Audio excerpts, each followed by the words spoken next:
Mga learning tasks ngayong araw, Wednesday, November 4, 2020. Mga subject, Edukasyon sa Pagpapakatao o ESP, Music at BRB for Reading. Umpisahan natin sa pagkuha ng module ng ESP at notebook ng ESP. Buksan ito sa pahina 11. Basahin at unawain ang pagsasakilos ng sariling kakayahan. Sagutan naman ang gawain sa pagkatuto bilang isa na nasa pahina 11 pa din. Lalagyan ng check kung ang taglay at ginagawa ang nakasaad sa bawat bilang. Lagyan naman ng X kung hindi.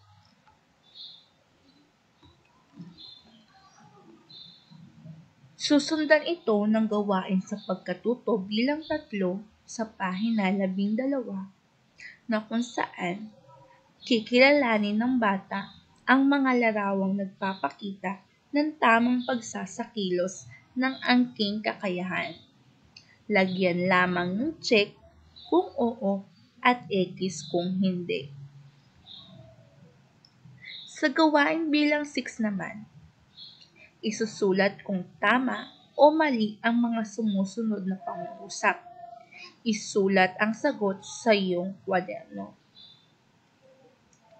Sa gawain sa pagkatuto bilang 7, iguguhit naman ang masayang muka kung ang pahayag ay tamang pagsasakilos ng kakayahan at malungkot na muka kung hindi. Pagkatapos ng ESP, dumako naman sa music. Kunin ang module at mapin notebook.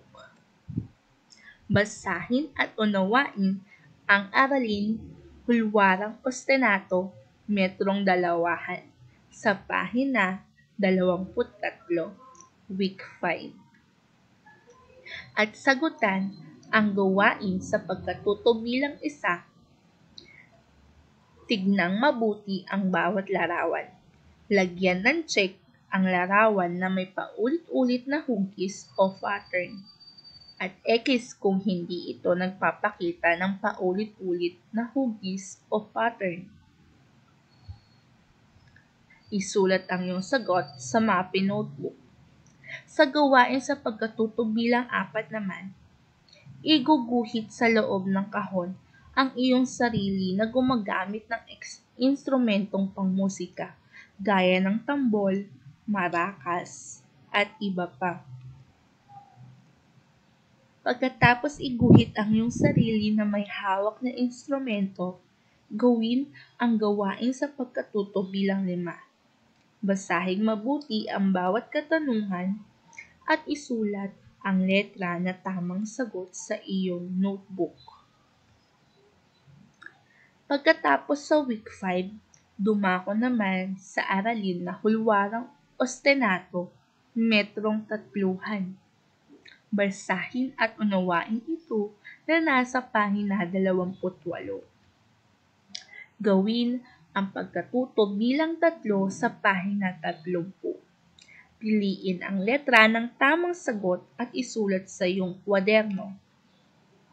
Sa BRB4 naman, kinakailangan ang iyong module at BRB4 pad.